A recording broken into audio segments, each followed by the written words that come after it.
Hello and welcome students. Because of COVID-19, our syllabus is very bad. So we will learn two lessons in this video. So let us learn about some different type of sports. तो अलग अलग देशों में अलग अलग तरह के खेल खेले जाते हैं. हमारे यहाँ कबड्डी, फुटबॉल, क्रिकेट ये सब बहुत पॉपुलर है. उसी तरह से बहुत सारे देशों में बहुत सारा अलग अलग तरह का गेम खेला जाता है. तो आज हम लोग कुछ ऐसे गेम के बारे में जानेंगे जो हमारे देश में बहुत कम खेला जाता है. कुछ ऐसे गेम हैं जो हमारे देश में खेले जाते हैं और बहुत सारे यूनिक से गेम हैं जो अब धीरे धीरे बहुत अलग अलग देशों में लोकप्रिय, पॉपुलर और फेमस हो रहे हैं. तो आज आप लोग चैप्टर 6 पढ़ेंगे. उसका हेडिंग है प्ले टाइम. रीड. तो यहाँ पे देखिए बच्चों, यहाँ पे बुक में दिया हुआ है. यहाँ पे सुमो रेसलर्स आपको दिखाई दे रहे हैं और बहुत सारा गेम का यहाँ पे क्लू और नेम दिया हुआ है. उससे आपको मैच करना है, फिलअप करना है बुक में. तो यहाँ पे सिर्फ यहाँ पे सिर्फ गेम के बारे में दिया हुआ है कि वह कैसे खेला जाता है. और मैं यहाँ पे आपको बोर्ड में उस गेम के बारे में कि कौन से देश में यह गेम फेमस है. तो आज हम लोग पढ़ेंगे बॉलिंग के बारे में, सुमो रेसलिंग के बारे में, water polo, power lifting, kabaddi, snooker और स्क्वैश. तो इसमें ज्यादातर जो गेम है, ज्यादातर जो स्पोर्ट्स है वह ब्रिटिश कंट्रीज में खेले जाते हैं. और जहां जहां ब्रिटिश गए, जहां जहां उन्होंने अपनी कॉलोनी, अपनी फैक्ट्री बनाई, तो उस दौरान जब वो ये सब गेम खेलते थे तो बहुत सारे दूसरे देशों में भी ये गेम पॉपुलर होने लगा. और कुछ का ओरिजिन उसके अपने देश का है. जैसे कबड्डी क्या है, एशियन गेम है और यह भारत, पाकिस्तान, बांग्लादेश, श्रीलंका इन जगहों में ज्यादा खेला जाता है. लेकिन अब इसे इंटरनेशनल लेवल पर भी खेला जाता है. तो यहाँ पे आप लोग बुक में देखेंगे दिया हुआ है, read the clues and write the name of the sports they refer to, choose from the box. तो आप लोग बार बार पूछते हैं कि मैम इसे नोटबुक में बनाना है या सिर्फ बुक में बनाना है. तो इसे आप लोग को नोटबुक में नहीं बनाना है, इसे फिलअप करना है बुक में. और मैंने जो पीडीएफ में पेपर डाला है उसे आपको नोटबुक में बनाना है. इस तरह से मैंने दिया है आप लोग को असाइनमेंट बनाने के लिए. तो इस तरह के जो स्पोर्ट्स और उससे रिलेटेड कंट्री है जहाँ पे ये गेम ज्यादा खेले जाते हैं, तो इसे आपको नोटबुक में बनाना है. और ये जो बुक में दिया हुआ है इसको सिर्फ आपको बुक में फिलअप करना है. तो यहाँ फर्स्ट में दिया है, the players attempt to score points by rolling a heavy ball along a flat and shiny surface to hit objects called bolly. आप देखते हैं बहुत सारे टीवी में या बहुत सारे प्रोग्राम में देखते हैं या स्पोर्ट्स चैनल आते हैं, उसमें देखेंगे आप इस तरह से रो बना हुआ होता है और उसमें बहुत सारे कलरफुल बॉल इस तरह से खड़े होते हैं, जैसे कि फ्लावर पॉट्स होते हैं उस टाइप के बॉल होते हैं. और उसमें एक बॉल को निशाना लगा के और उसको बड़े बॉल से मारा जाता है, उसको बोलते हैं बॉलिंग. और या ब्रिटिश से रिलेटेड जितने भी जहाँ पे ब्रिटिश कॉलोनी थी वहां पे खेला जाता है. तो ब्रिटेन, यूएसए में ये फेमस है, फिनलैंड, ऑस्ट्रेलिया. सेकेंड में है वाटर पोलो. वाटर पोलो भी ब्रिटेन और उसके आसपास के यूरोपियन कंट्रीज में जहाँ ज्यादातर खेले जाते हैं. तो ये वहीं से ओरिजिनेट हुआ है. तो इसमें है, it is a water sport play by two teams each consisting of 7 players including the goalkeeper. और पानी में साथ दो ग्रुप होते हैं, दो पार्टीज होती है और दोनों में 7 प्लेयर्स होते हैं इंक्लूडिंग गोलकीपर. थर्ड में है, it is a racket sport played by 2 players in a 4 walled court. उसमें 4 कोर्ट बने होते हैं और भारत में ये फेमस है. भारत में बहुत सारे इंटरनेशनल लेवल के क्या है, स्क्वैश प्लेयर्स हैं. स्क्वैश जो है वह रबड़ का बॉल और रबड़ का रैकेट होता है और उसके 4 दीवार बने होते हैं बॉल, और वह बॉल को उधर मारा जाता है, फिर वापस वो बॉल लौट के आता है और फिर उसको पुश किया जाता है. तो ये भारत में, साउथ इंडिया में बहुत फेमस है. It is a racket sport played by 2 player in a 4 walled court. और इसे ब्रिटिश लोग यहाँ पे भारत आए तो उन्होंने खेलना शुरू किया और भारतीय और दूसरे देशों में भी यह squash, England, Spain, USA fourth में है kabaddi, a team sport in which one team sends a raider into the opponents half, the raider has to hold his breath during the entire raid. Kabaddi तो सारे बच्चे जानते हैं कबड्डी कैसे खेला जाता है, उसमें कितने प्लेयर्स होते हैं, 2 ग्रुप होता है और एक जाता है अपनी सांस को, उसे क्या करना होता है, तोड़ना नहीं होता है, कबड्डी कबड्डी कबड्डी कबड्डी ऐसे बोलते जाते हैं। तो सारे बच्चे इसके बारे में तो जानते ही हैं।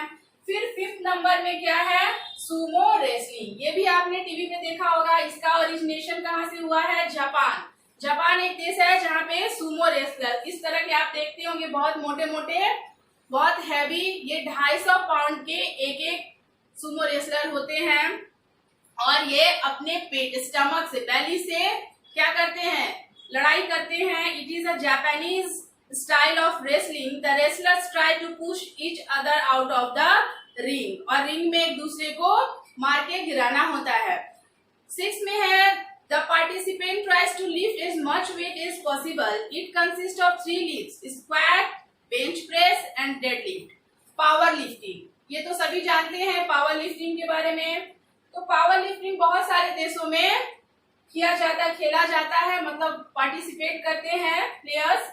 तो इसमें सबसे ज्यादा फेमस जो है चाइना, यूएसए, टर्की, हंगरी, और ओलंपिक गेमों में भी ज्यादातर इन्हीं देशों को पदक मिलता है। 6 में है स्नूकर। स्नूकर भी ब्रिटिश लोग का ही गेम, ब्रिटिश जो पीपल थे, जो ब्रिटिश लोग थे, वो जिस देशों में गए तो वहां पे स्नूकर, इसमें बहुत सारे बॉल होते हैं, कलरफुल, टेबल पे आप लोग देखते होंगे बिलियर्ड्स जैसा बिलियर्ड्स गेम होता है, उसी तरह से यह भी एक स्पोर्ट होता है और इसमें बहुत सारे 15 कलरफुल बॉल होते हैं और एक बड़ा सा स्टिक होता है। The participant it is a played on a large table with 15 red balls, 6 coloured balls and 1 Q balls.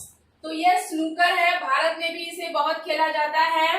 Bharat के लोग भी बहुत पसंद करते हैं। जो रईस लोग होते हैं वो इंग्लैंड, स्कॉटलैंड, चाइना, ऑस्ट्रेलिया में स्नूकर बहुतायत रूप में खेला जाता है। उसके बाद है फेंसिंग।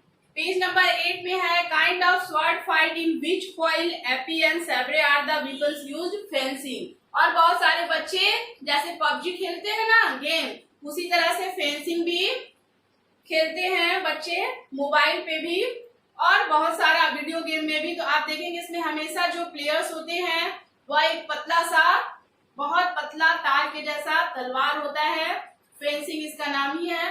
और इसमें उछल उछल के जैसे तलवारबाजी की जाती है उसी तरह से फेंसिंग किया जाता है, खेला जाता है। और इसमें जो प्लेयर होते हैं वह व्हाइट ड्रेस पहने होते हैं ताकि वो जो तलवार की धार है, जो फेंस का जो पतला सा तार दिखता है वो दिखाई दे, इसलिए a kind of sword fight in which foil, epee and sabre are the weapons used in fencing. और फेंसिंग के लिए सबसे ज्यादा फेमस है स्पेन। स्पेन से ही फेंसिंग का ऑरिजिनेट हुआ है। फेंसिंग जो है स्पेन, चाइना, इटली, हंगरी और बहुत सारे यूरोपियन देशों में खेला जाता है। तो अब हम लोग पढ़ेंगे चैप्टर 7 के बारे में। इसमें है इन्वायरमेंट डेज। इसमें तो बहुत सारे पृथ्वी पर, अर्थ पर क्या है, अर्थ पर ड्यू टू ग्लोबल वार्मिंग के कारण, डिफोरेस्टेशन के कारण क्या है, बहुत सारे पेड़ पौधे कट रहे हैं और बहुत सारी गाड़ियों के चलने से, फैक्ट्री के धुआं के यूज होने से क्या हो रहा है, हमारी पृथ्वी जो है वह, मैं कंटिन्यू करते हुए आपको चैप्टर 7 पढ़ा रही हूँ, इन्वायरमेंट डेज।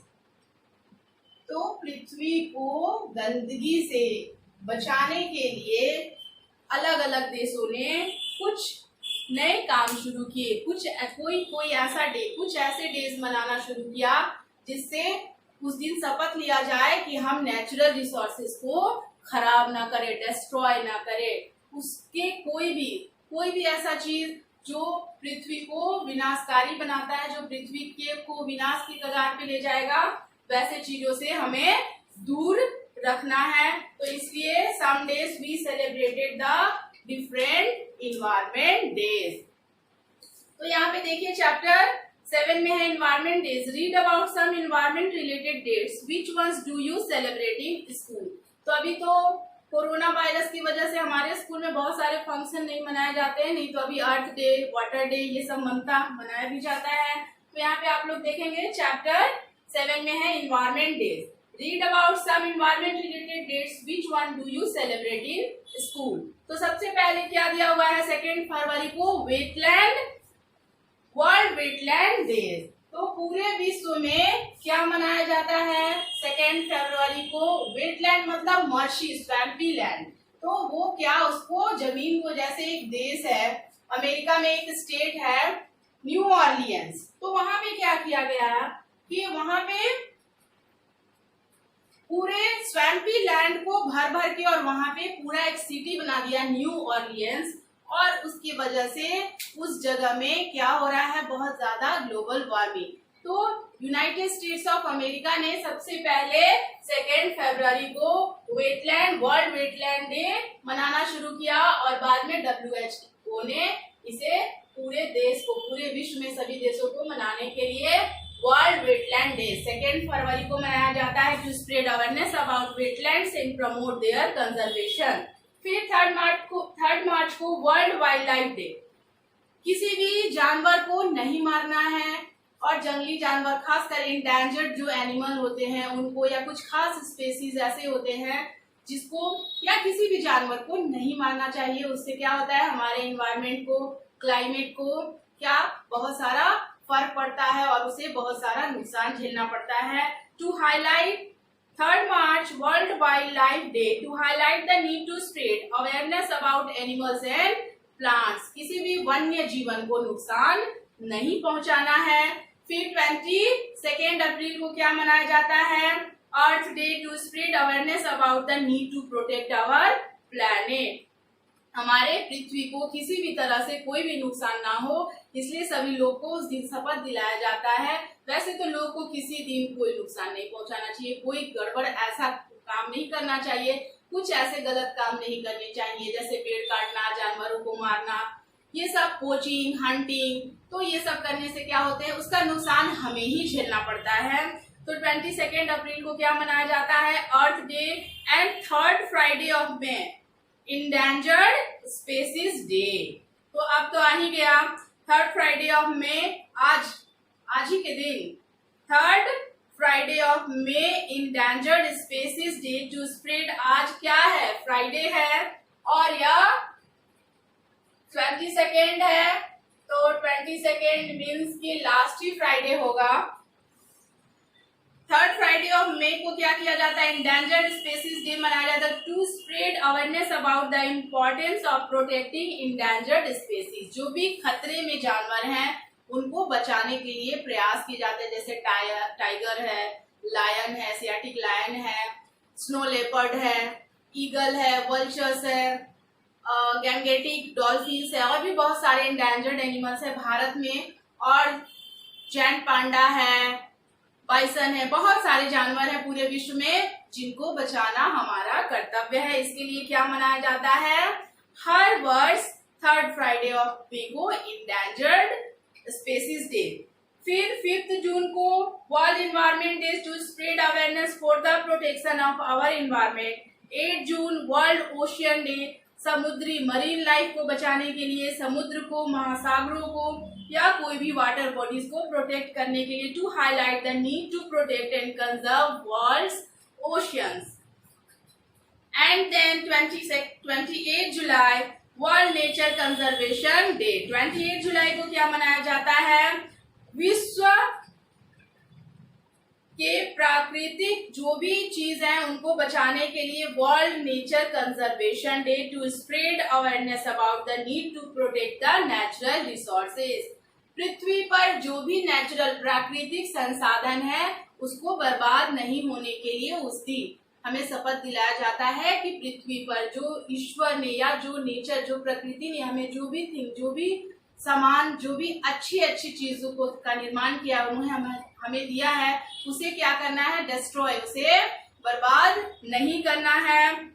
16 सितंबर को क्या मनाया जाता है, international day for the preservation of the ozone layer. तो सभी को पता है ओजोन लेयर क्या करता है, जो भी सूरज से आने वाले अल्ट्रावायलेट रेज होते हैं उनसे हमें प्रोटेक्ट करता है। तो अगर ज्यादा हम लोग फैक्ट्री के धुएं और ज्यादातर पब्लिक ट्रांसपोर्ट का यूज नहीं करके प्राइवेट ट्रांसपोर्ट का यूज करेंगे, पेड़ों की कटाई करेंगे, तो इससे क्या होगा, ओजोन लेयर को खतरा होगा। तो इसे बचाने के लिए 16 सितंबर को each year we celebrate International Day for the Preservation of the Ozone Layer। 24 अक्टूबर को क्या मनाया जाता है, we celebrate International Day of Climate Action during we celebrate International Day of Climate Action to focus on combating climate change। And then 22nd November World Fisheries Day। जो marine life, जो मछली है या समुद्र में रहने वाले जो दूसरे जीव जंतु हैं उन्हें बचाने के लिए 21 नवंबर को वर्ल्ड फिशरीज डेज मनाया जाता है। World fishery days is celebrated to highlight the importance of maintaining the world fisheries. And 11 दिसंबर को international mountain day. International mountain day क्यों मनाया जाता है, to spread awareness about the importance of mountain to life. पृथ्वी पे बहुत सारे ऐसे नेचुरल रिसोर्सेस हैं जिन्हें हमें बचाना बहुत ही जरूरी है। अगर हम कंजर्वेटिव माइंड के कंजर्व नहीं करेंगे और उसे बचाने का प्रयास नहीं करेंगे तो हमें ही उसका नुकसान झेलना पड़ेगा। तो आप दोनों चैप्टर को अच्छे से रीड करें और पीडीएफ में मैं और डिटेल में कब कौन सा डे मनाया जाता है उसके बारे में मैं आपको डिटेल से बता दे रही हूँ। और उसे आपको क्या करना है, इसे क्या करना है, नोटबुक में बनाना है और बुक में सब दिया हुआ है, इसे आप अच्छे से रीड करें। और नेक्स्ट वीडियो में मैं आपको अगले चैप्टर के बारे में बताऊंगी। Thank you.